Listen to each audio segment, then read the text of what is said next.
When in love, all the dimensions of perception change. You could be holding your love's hand, or they're in the next room, or across town, or walking in a park together, and everything changes. The actual perception of reality changes. It's transformed. It's lighter, airier, kinder, and there's a sense of permanence, of forever in it. With spiritual consciousness, which is transcendent of this, it's the other end of the rainbow. There's no sense of time or place. You just have no emotion or thought in the sense that a human being would have emotion or thought. There's a certain transference of perception, but it's not emotion and thought. It's cleaner, lighter. It's always new. It's always real. And it's forever. But all the thoughts that a person would have about perception, about reality, about life are transferred to a higher, kinder place. None of these words work, but I hope you capture the sense of what's being presented.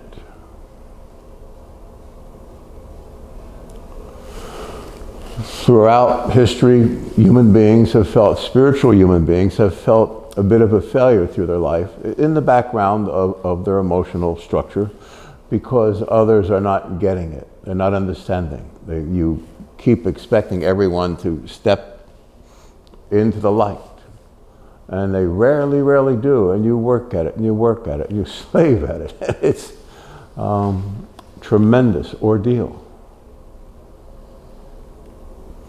Today I want to shorten that process, if we can, and it's simply through something we call wisdom. There's the wisdom of compassion and understanding and contentment and love and kindness and truth and intelligence, and then there's the wisdom from above. Or like the Buddha said, be a lamp unto yourself. No one's going to get it, no one's going to understand, no one's going to climb the mountain alongside you.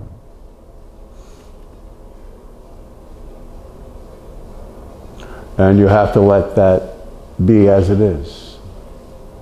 And then you'll stand tall, clear here,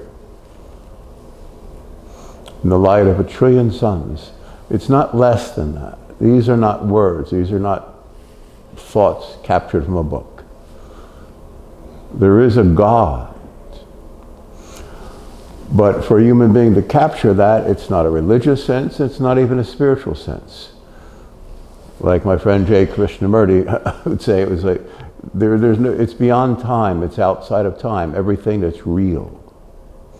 Time meaning the sense of time, the duration or succession of events in time, or waiting or not waiting, or experiencing an opening in time. Is all these thoughts, all these perceptions. We'll say like a blind person who learns echolocation. You just do a little snap of your tongue and you'll feel where you're going, like the whales and many of the great fish have of the sea. It's something certain blind people develop this, and you can circumnavigate amidst the crowds. Imagine having a sense of the actual God of the universe. Try to fall into the sense of this with me, because words fail. It's beyond love. There's no concern. There's no work to it. There's no place or time. Within it, when you step into it forever, which is what we're doing today, we can leave the world behind us. And that is the only way to help another person. A friend's baby's in the hospital, and I know if I go there or communicate, I'm going to be just as brokenhearted as my friend. And I know that doesn't heal. My pain doesn't heal. I've worked with the healing arts all my life, for whatever reason, besides everything else that you do in the day-to-day considerations of the world, where you have to move with the rhythm of the earth and do what you do. At the same time, I've always been in this transcendent place of Godness, heaven, whatever you call it. All these words are saying that's what the beginning sense of spirituality is, in contrast to all the craziness that we endure every day, all day. So in that, once you're here, where you are in your true soul, right now, everyone listening to this, we're there. This is a nightmare, being in the world, a nightmare that you entered into voluntarily and gleefully because you knew something was out of whack in the universe. You're a spiritual being and you dropped into it. And there are all dimensions of different kinds of universes in spirituality and heaven, but they're all so glorious, involve infinite happiness and joy. But these are just terms, human words, because you don't think of being happy or joy. They're just, well, I can't explain it. I can tell you what it's like to be in heaven, to be illumined, and the world disappears in a moment. It's gone. It never was. And that's the real you, is that place. And when you're very conscious, you're aware that it took many, many ages to become a human, to come to this place of birth. It's, you give up an awful lot. You don't think of giving it up, you just do it, and it's there, and you see it all, you perceive it all, but you don't react to it. And that gets back to what we're saying about reacting. If I react to my friend's child, then I'll fall apart. But if I don't, then I can lift the child and my friend in a place beyond time. And the healing always occurs. It can be a year, it can be a moment. Always. It's a matter of seeing things aright.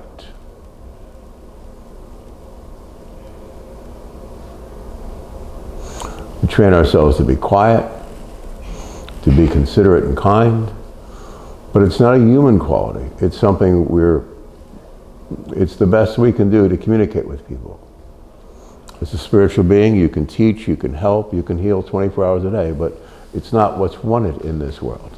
So we'll all find different ways of piercing the shroud for others so that they can see somewhat beyond the day-to-day into this glorious place that's entered into the human heart in a quiet way. We talked about love, but it's not the urgency or passion thereof, it's that quiet stillness at the center of love. That's the beginning of your soul. It's not a thing, doesn't look like Casper the Friendly Ghost. It's just an isness. Beauteous, wondrous, kind, endearing, but all these words entail a sense of some purpose, some time, some emotion, some relevance to something else, and none of that is. When you make the complete step, which we will by the end of this today, all the words and thoughts will be left behind.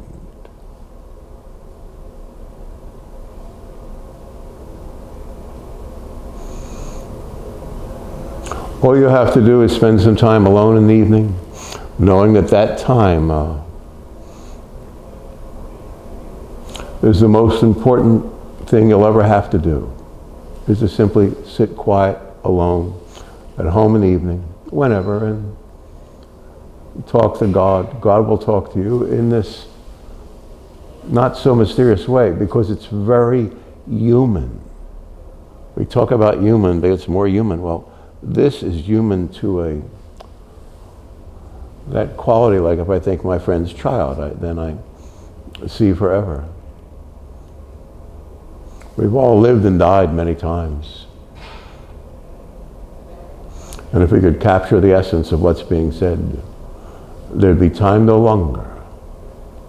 the mystery of God would be finished.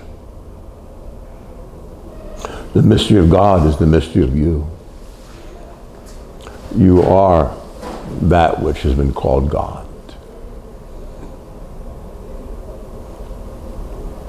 Forget the books, even the Holy Bible. It's something pointing to God, but actual experience in this place.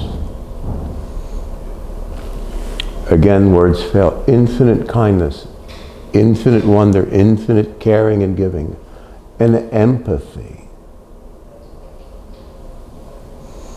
If you simply listen to the people around you quietly, empathetically, they'll all let go of their traumas, their reactive minds, as it's called, and they feel like, oh, that's the greatest friendship I've ever had. I listen to people all the time, and I know that people love me more than anyone in their life, but honestly speaking, that just slipped out, but it's true. Because I'm there. There's no judgment one way or the other. So I don't even have to like a person. They might not be likable, but they trust me because I'm not reacting to them. I'm listening to their words. And many times, getting away as quickly as I can thereafter. But most people will enjoy your company, your presence. And you do this throughout the day and evening hours, and it will encompass all events, all the structure of the day-to-day. In other words, this realm, this transcendent realm, will somehow fold itself into your daily life once you've trained yourself to sit quietly alone with God at night, beyond time, beyond place, beyond purpose.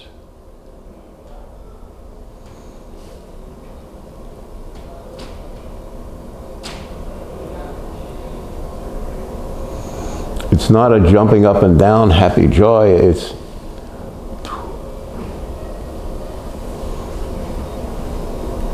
just is. And it's more quiet than quiet. And again, talk to God and God will talk to you, knowing that God is endlessly more quiet and kind and humble and deferential than we are at our finest moment. And yet we'll find out that that person meditating upon God is God. God meditating upon God. I got that from my friend Christopher in India. We ran a conference 50 years ago. He lived in India many, many years on and off and around the world, and I remember him saying that one time.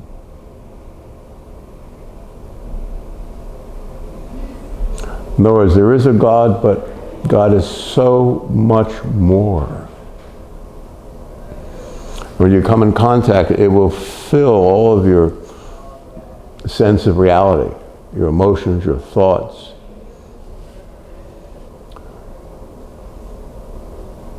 It's so much more. But it's always you, the real you, the true you, that which was before time or circumstance, before all the ages of humanity or dimensions or galaxies or universes, all which will disappear in a moment.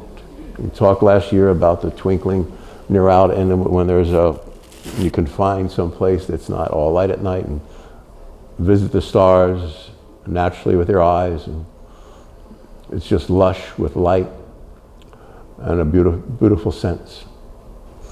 And when you see the actual God, it's that times infinity. But you don't react, it just is. And God will give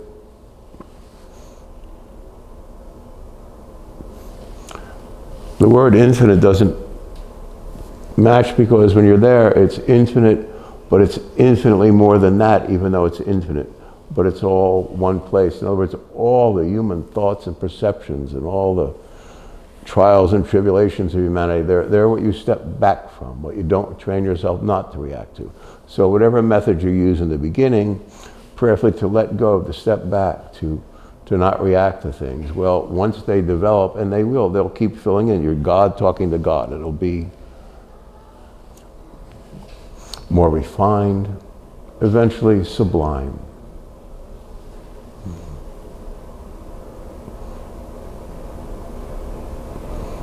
You're not a prisoner. You're not lost. And if you've been slammed around all your life, it's because you're good, because you're spiritual, because you care. You want to see what's in your heart, the true reality of life in the world around you. And that's all that's crying out. Yeah, that's what all the grief is about. The real you wants, like, this doesn't have to be, but no one's listening. So you have to step away.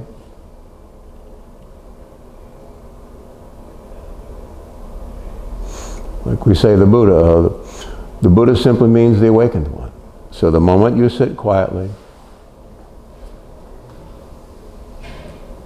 you're the Buddha then, because you know that's reality. Something in it, doesn't matter how happy or unhappy your life is, you sit quietly, and you can do this before Jesus Christ or before whoever you're. You know what I'm saying? I got certain people, my friend Kathleen or my mom, who are illumined people, and I can just sit here and think of them, and I don't care about anything. You can do anything to me, and I can handle it. And it's an ardor, a love of you know you're in touch and you appreciate someone so wonderful that it's beyond the word transcendence, beyond love, beyond beauty. It's the love you have for your child.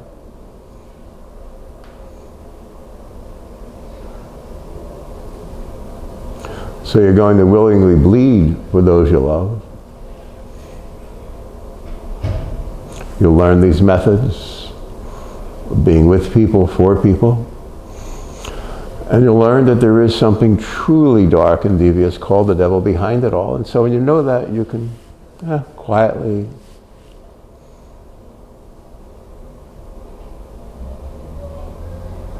it's okay.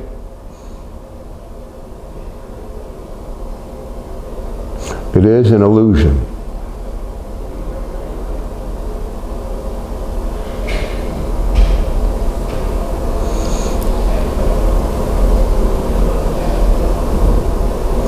Sit quietly, talk to God, God will talk to you. In other words, this manner in which I'm trying to describe God is what will talk to you. It's not like God and you, it's just so, like if you're talking to your baby or your kitten or your puppy, or, you know, it's that. And it develops and it develops and it develops. There's so many people you read about different times and places where the old hunter had a dog with him, and then the dog was complete love. You got to express your whole heart. They could be an illumined saint, or they could be a bad person, but they're going to trust the dog. But the thing is, whether it's a decent person, you're alone with your puppy. We're talking about something like that, but it's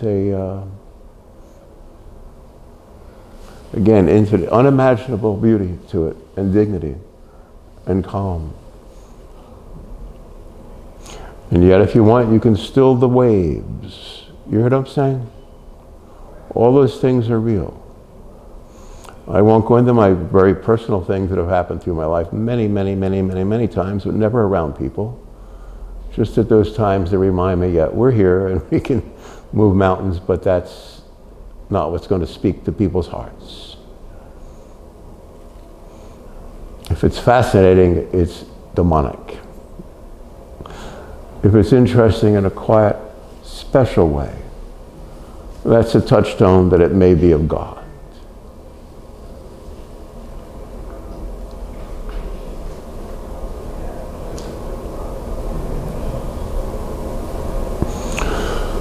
There is nothing wrong with you.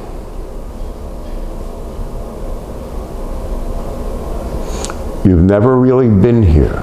You understand what's being said. In that place beyond perception, that quiet place inside you, like my friend Christopher spoke about, it's God. You're God. Seems impossible to the day-to-day person, but it's not beyond the wisdom of the sage or the meditation of the sage. Who is the sage? The wise one. you. It's all those words mean. If you get all the religious, spiritual words, they simply mean an utterly kind, decent, caring, compassionate, and yet unimaginably powerful person. Try not to use a word like that because you're not going to get anything for it.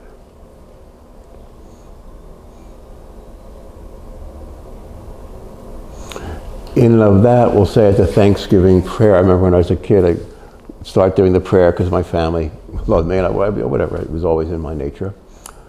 And then I would make it really fast because I realized that one of my siblings or my cousin or something would be there and weren't really listening, so you get through beyond that. That's why they say that all this relates that public speaking is the hardest thing to do because people simply aren't listening to you. That's simply a time where you get that and you're slammed by people's thoughts. So meditation, the first thing in that is to calm your own thoughts. I say I can be completely quiet inside, and I've done this with people and have other people know how to do this, and just listen to someone all day. And I realize that in my life, this is part of the whole talk, is that no one ever, ever, ever actually listens to me. They listen to their thoughts about the words, and it's, to listen to someone is something spiritual. I can do deep possessions better than the churches that have all these big rooms and candles and prayers, and because I can be completely quiet. There's no liturgy, there's no process, it's just simply, you can say, talk to God and God will talk to you, and I can talk to people and have them look at their past lives as though it's right now, because there is no time.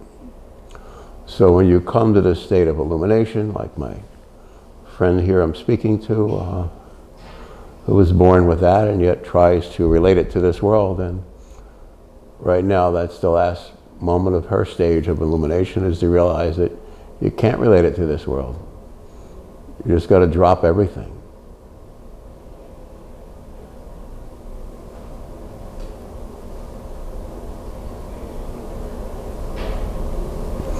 This is how it all ends. This is how it all heals. It's been called the dark night of the soul. When you're right up in the last moments before illumination, 3 to 5 months, 2 years, you're in this palpable, it's considerably emotional, but without being ruffled, but you know there's something's happening and moving toward that last moment where you can see him, the only God. And when you're there, you'll be thankful and expressing to people, but you realize you are that. And yet you never are.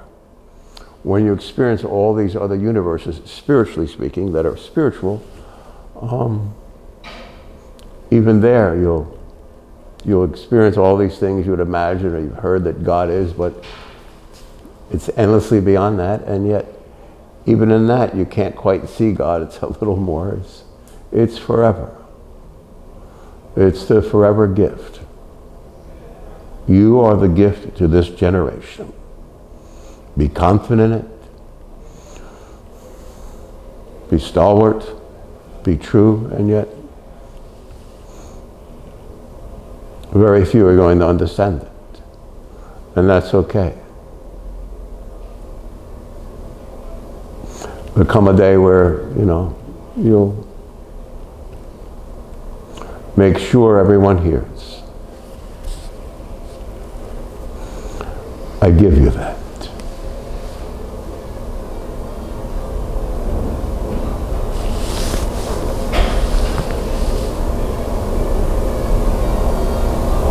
In other words, colloquially speaking, you don't have to take it anymore.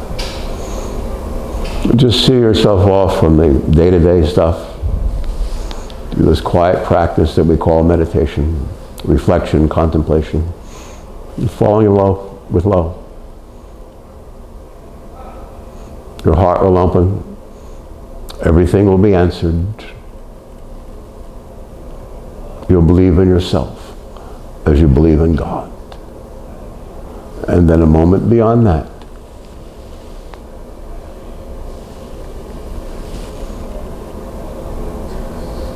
So when you go home late at night after that, thenceforward, it'll be beyond emotion and thought or feeling. There's just an openness in reality, and it's okay.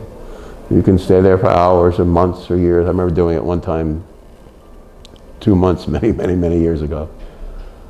And made the mistake of mentioning to someone who's a surgeon, and he started talking about words like catatonia and so forth, and then I realized. So then I sat down and wrote a book about it, which was very good, to try to explain these things. There is a God. You could say you're God's reflection in this world, and you are. But there is no world or reflection. And there's no you or God. There's just this wonderfulness.